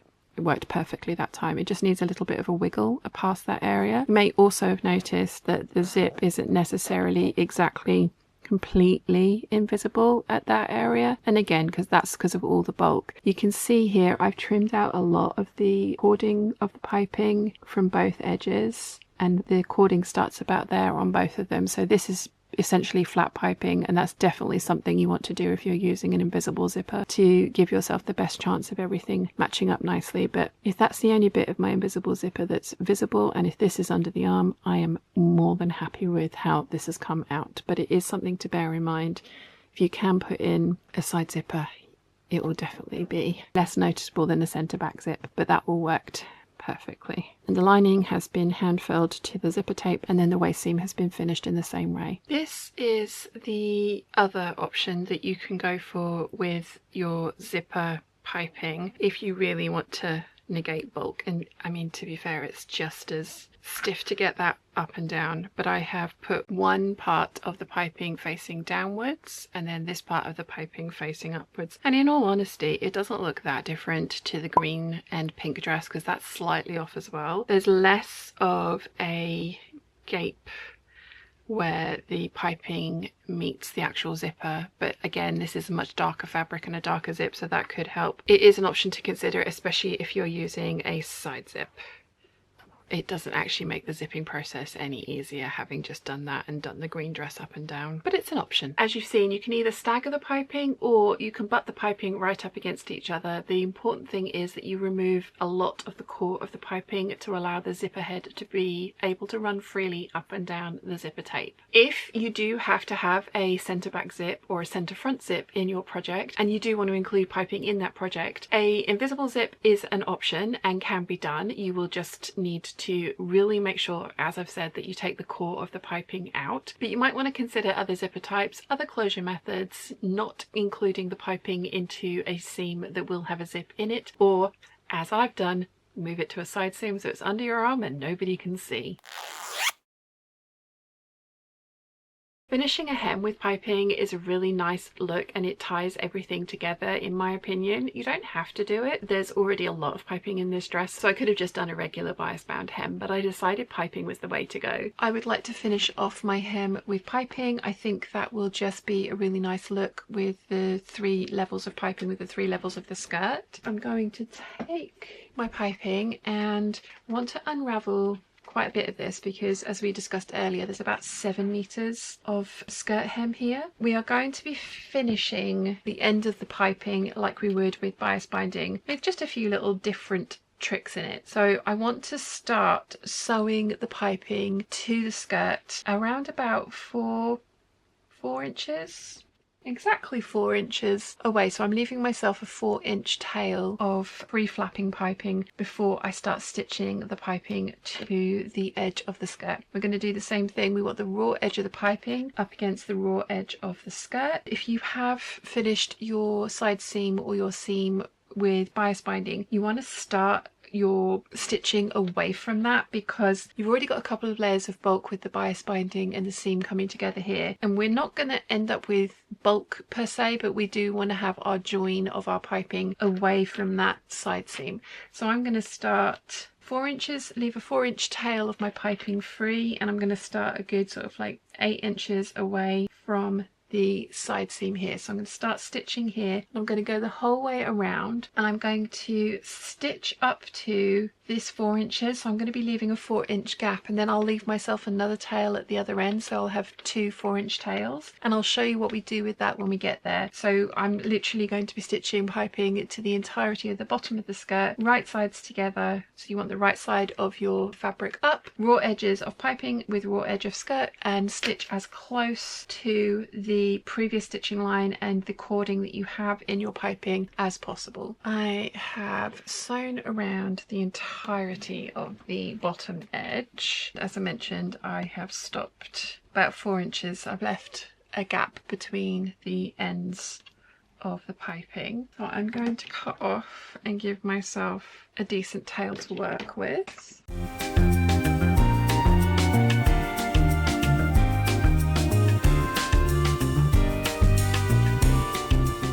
So we need to finish this off, and we want to do it in such a way that it overlaps and there's no raw edges. So I'm just going to trim off the little bit of excess cording that's poking out the end there. And if I lay these on top of each other, you can see where they come to. So where this longer piece comes to. So I'm just going to make a tiny mark on the piping at the end of the cording underneath, and then I am going to unpick the flange or the stitching that secures the cording into place from that mark backwards to the raw edge. And this is far too, this is much longer than we actually need it, but we need to trim off the excess cording that is inside of this part of the fabric. This is why when we sewed the piping together, we did it with a slightly longer stitch because it makes unpicking this section much easier. So I've taken off the top level of thread, just going to take off the bobbin thread or the thread underneath, and we can see that I've now got the fabric of the piping open to match up to the point where the original piping finishes. So I'm going to peel this back, and I want to cut off the cording only from the piece of piping that was laying over the top. So I've cut all that off, and so now the 2 pieces of cording are going to match up and butt up against each other. So the next thing that we need to do is make ourselves a nice neat finished edge. Now we don't need this much fabric, but we do want a decent chunk of fabric to play around with, so I've cut like an inch of the excess off there. What we're going to do now is we are going to fold this back on itself and make sure that the edges are nice and neat, and then we're going to nest the original piece of piping in between. So it should end up looking something like that. You don't want to pull on anything. We want to make sure that everything is not lying nice and flatly. We don't want there to be any excess of the pink fabric poking up this way. Once you're happy with the position of that, you want to take it back to the sewing machine, and backstitching at the beginning and end just secure that last remainder of the piping into place.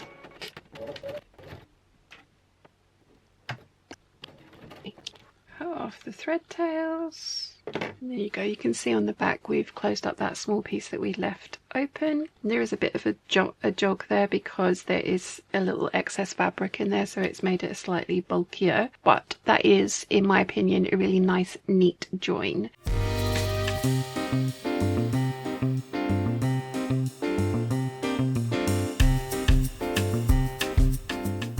And that's what that's going to end up looking like. You can definitely do a mitered join that would match up with the other joins that you have done when we were making the piping, like we did with bias binding, but you would need to unpick both sides and flatten things out. So I just find this a little bit easier. As you can see, it's kind of obvious there, but when we turn this over, it becomes far less obvious that there's a join there, and also the cording is butting up against each other, so it's not overlapping, so it's not super bulky, and it gives a really, really nice finish. I really like how that looks. As you probably know if you've been around the channel any amount of time, I love a bias bound hem, and that is the option that I went for with this dress. I've chosen to finish the bottom edge of my dress with bias binding only because there is no visible top stitching anywhere else on my dress. Usually with a straight hem like this, because this is a rectangular panel sewn into a gathered skirt, you can just turn and turn it again and not have to worry about anything dropping. But I decided that because there was no visible top stitching anywhere else on the dress, I didn't want it on my hem. I wanted a neat way to finish this off. Now, there are a couple of layers of the piping, and this is a 5/8 of an inch hem because the piping has a flange of 5/8 of an inch. So I could have trimmed down one of the layers of piping, turned the other layer under, pressed it, and used that as my binding and slip stitch that into place. I actually went for a pre-bought satin bias binding because I wanted to add some weight to the hem. This is a very floofy dress, and I felt like adding this extra little bit of weight down the bottom would help the hem swing nicely. I sewed my bias binding to my hem, and unfortunately I have lost the footage of that, but I do have a video fully talking you through how to apply bias binding to a straight edge, and I'll link that in the cards and also in the description down below. So I sewed it to the right side of the binding to the wrong side of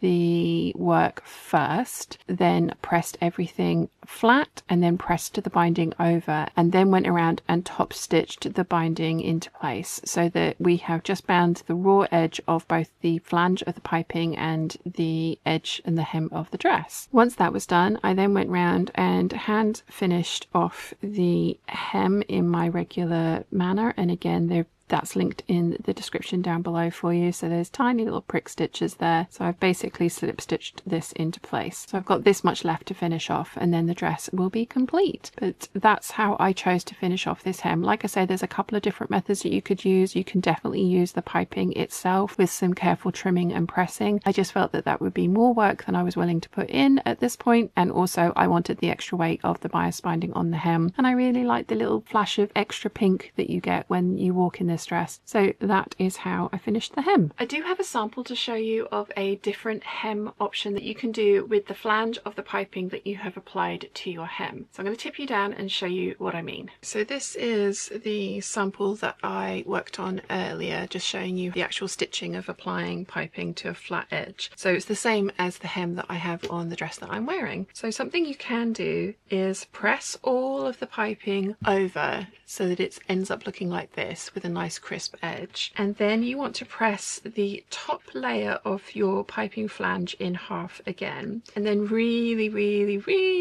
carefully, and this is why I didn't do this method, because this is definitely way fiddlier, you want to trim down the other layer of the piping flange and the fabric from the dress, also the fabric from your hem, and you want to have this be narrower than the flange, the other layer of piping that you've pressed under, so that there's no raw edge on that. So I'm going to go all the way along. As you saw, I have 7 meters of the hem of my dress to do, which is why I chose not to do this method. But if you have a shorter hem, or if you've got more patience than me, this method I think is going to look really nice.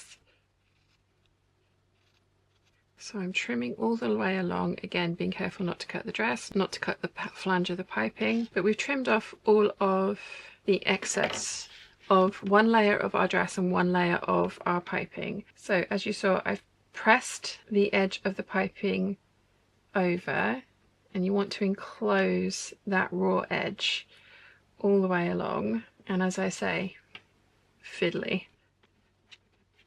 In fact, I'm going to go and give this another press now that there's more bulk out of the way, but you kind of get the idea. So let me give this another press and I'll show you what I mean. So I've pressed that a little bit flatter, but basically what I've done is I've left that outer edge of the flange of the piping and pressed it in half, and then wrapped it around the remainder of the hem of the skirt and the other layer of piping to enclose all of those raw edges. Now you can either go around and top stitch that into place if you don't mind visible top stitching, or you can very easily slip stitch this into place and you'll end up with a nice hem finish on the other side. So that is an alternative option. As I say, I didn't go for this one because there was 7 meters of fabric in my skirt, and it is a much fiddlier option, but it will look just as nice on the inside if you go for this one. So if you have included piping in your hem, there are different ways of finishing that off depending on your preferred methods. As I say, for me, bias binding. Hopefully I have covered every eventuality of applying piping that you could possibly need for your first couple of projects. If there's anything that I've missed out, or if there is somewhere that you want to put piping that I've not covered, please let me know in the comment section down below, and I will do my best to try and work out either a method or a technique that you could use to put piping into that area. But I think I have covered almost everything. Probably not. There's probably something that I haven't thought of, and you guys will let me know. But as I say, comment section down below for all of those questions. If you've enjoyed this video, you might want to check out this one here.